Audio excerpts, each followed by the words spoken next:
नमस्कार, छायाज मराठी किचन मध्ये आपलं खूप खूप स्वागत आहे। उन्हाळा चालू आहे, आता कैरीचं सीजन आहे। मी कैरीपासून 3 रेसिपी दाखवणार आहे। मी कैरी इथं स्वच्छ धुवून पुसून घेतली आहे। आता मी देठ काढून साळून घेते।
अशा प्रकारे आपली कैरी साळून झाली। कैरीचे आपण तुकडे करून घेऊया।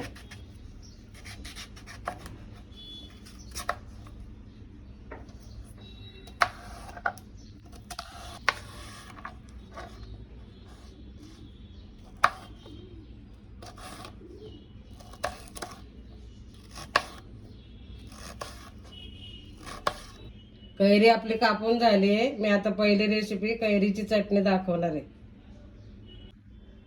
कैरीच्या चटणीसाठी ओलं खोबरं, कैरी, कोथिंबीर,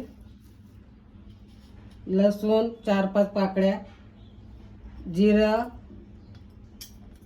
साखर, मीठ, 4-5 हिरव्या मिरच्या, तुमच्या आवडीनुसार तुम्ही कमी जास्त करू शकता तिखट।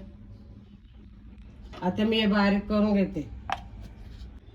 हे बघा, मी पाणी टाकून चटणी वाटून घेतली। आपली कैरीची चटणी तयार आहे। ही चटणी चपातीबरोबर खाऊ शकता, जेवताना तोंडी लावू शकता आणि घावण्या सोबत बी खाऊ शकता।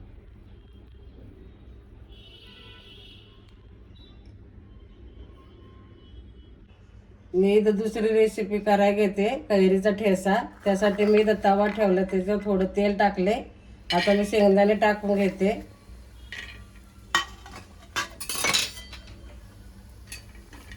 शेंगदाणे थोडे परतले का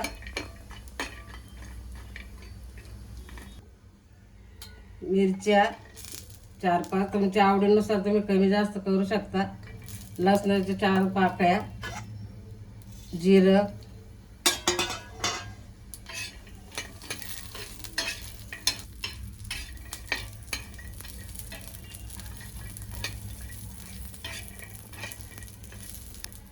चांगलं परतून घ्यायचंय।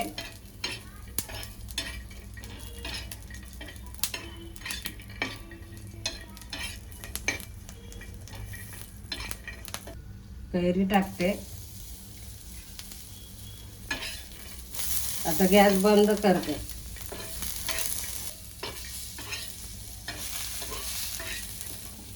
आता आपण काढून घेऊया। आता आपण हे परतून घेतलेलं मी खलबत्त्यात टाकून घेते। कोथिंबीर आणि मीठ,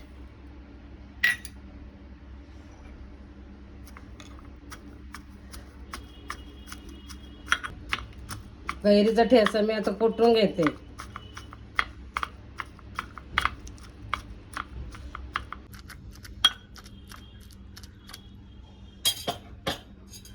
हे बघा, आपला कैरीचा ठेचा तयार आहे। कैरीचा ठेचा तयार आहे। तुम्ही जेवताना तोंडी लावू शकता, भाकरी सोबत खूप छान लागतो। मी इथं तिसरी रेसिपी करून घेते, कांदा, कैरी, कोशिंबीर। इथं मी कांदा उभा चिरून घेते।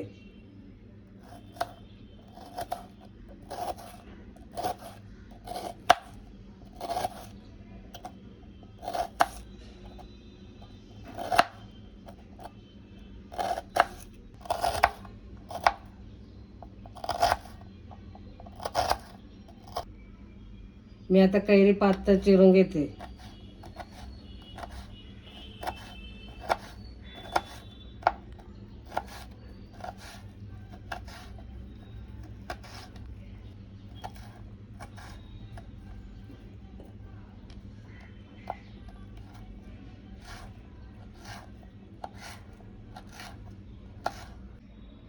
कैरी आणि कांदा मी सुट्टा करून घेतलाय. मी इथं एक हिरवी मिरची कट करून घेतली, काळी मिरी पावडर घेतली आहे छोटा अर्धा चमचा, चवीनुसार मीठ, थोडासा गूळ बारीक किसून घेतलाय, चवीनुसार लाल तिखट घेतले, तुम्ही तुमच्या आवडीनुसार टाकू शकता, कोथिंबीर. आता मी हे सगळे एकजीव करून घेते.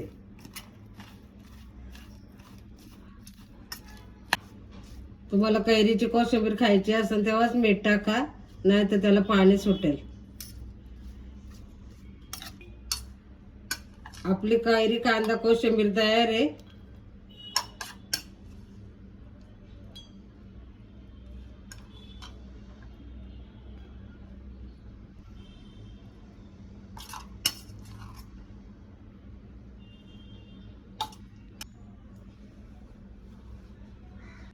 अशा प्रकारे आपल्या तिन्ही कैरीच्या रेसिपी तयार आहे. हा व्हिडिओ आवडला असेल तर लाईक करा, शेअर करा आणि माझ्या चॅनलला सबस्क्राईब करा.